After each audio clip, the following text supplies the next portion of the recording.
আসসালামু আলাইকুম, আমি এইচ এ হানিফ ফয়সাল। ধারাবাহিক সাজেশন পর্বে আজকে আমরা আলোচনা করব চ্যাপ্টার 3 এর সংখ্যা পদ্ধতি নিয়ে। দেখো, সংখ্যা পদ্ধতি হতে বোর্ড পরীক্ষায় কিভাবে কোয়েশ্চেন করা হতে পারে এবং কোন কোন টপিক গুরুত্বপূর্ণ। প্রথমেই থাকবে এই যে সংখ্যা পদ্ধতির রূপান্তর। ওকে, সো সংখ্যা পদ্ধতির রূপান্তর তোমাকে খুব ভালো করেই জানা থাকতে হবে। এখানে দুইটা পয়েন্ট খুব যত্ন সহকারে মাথায় রাখতে হবে, একটা ডেসিমাল টু আদার্স, এটা হচ্ছে কি আদার্স টু ডেসিমাল, অর্থাৎ দশমিক সংখ্যা হতে অন্যান্য যে কোনো সংখ্যা তুমি কীভাবে রূপান্তর করতে পারো।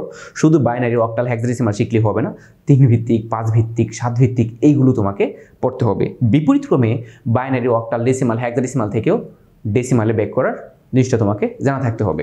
দেখো, আরেকটা হচ্ছে টুজ কমপ্লিমেন্ট বা দুইয়ের পরিপূরক, আর কোড পড়তে হবে। কোড হচ্ছে 1-2 নম্বরের কোয়েশ্চেন। ওকে, দেখো এখান থেকে আমরা 1 নাম্বারের জন্য কি কি প্রশ্ন পড়বো। দেখো, জ্ঞানমূলক প্রশ্নের জন্য আমি যে বিষয়গুলো দিয়ে রেখেছি, তুমি হচ্ছে একটা স্ক্রিনশট নিয়ে দেখে রাখো যেগুলো তোমার পড়া হয়েছে কিনা। যদি পড়া না হয়ে থাকে, তুমি আমাদের প্লেলিস্টটা চেক করলে পাবা সংখ্যা পদ্ধতির এখানে বিষয়ে ডিটেলস কথা বলা আছে, বা আমাদের গ্রুপে বিষয়ে ডিটেলস আপডেট দেওয়া আছে। তারপর দেখো, অনুধাবনমূলক প্রশ্নে তুমি কি কি পড়বা, অবশ্যই যে বিষয়গুলো পড়তে হবে।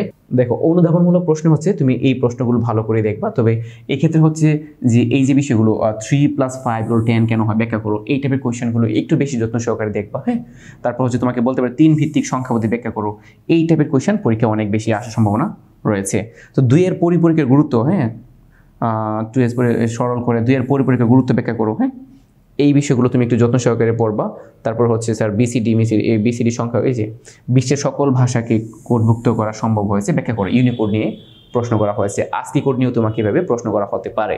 যেমন বলা হচ্ছে বহুল ব্যবহৃত 8 বিট কোডটি ব্যাখ্যা করে, কিন্তু আস্কি কোডের কথাই বলা হয়েছে। ওকে, দেখো তারপর হচ্ছে এখান থেকে আমি তোমাকে একটা প্যাটার্ন দিচ্ছি, এই প্যাটার্নের বাইরে তুমি কোনো কোয়েশ্চেনই পাবা না।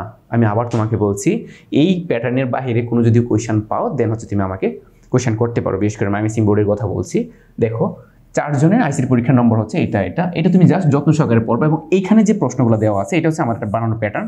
তুমি এই 9টা প্রশ্নই তুমি ঠান্ডা মাথায় সলভ করবা। তার মধ্যে সবচেয়ে গুরুত্বপূর্ণ অংশ আছে সে। ওকে, এই সবগুলো কোয়েশ্চেন তুমি সলভ করার চেষ্টা করবে, খুব সুন্দর করে সলভ করার চেষ্টা করবে। এই টাইপের অনেক ভিডিও আমাদের এখানে দেওয়া আছে, এবং সলভ শিটও অনেক শিক্ষার্থী আমাদের সাথে শেয়ার করেছে। ওকে, এখন দেখো এর বাইরে তোমাকে আর কি দেখতে হতে পারে। এর বাইরে হতে পারে, দেখো এই যে একটা কোয়েশ্চেন করা হচ্ছে, তারপর দেখো এই যে এটা, হ্যাঁ এইটা হচ্ছে ওই যে 9 নম্বরের সাপেক্ষে দেওয়া একটা সিকিউ, এইটা তুমি সলভ করবো ভালো করে।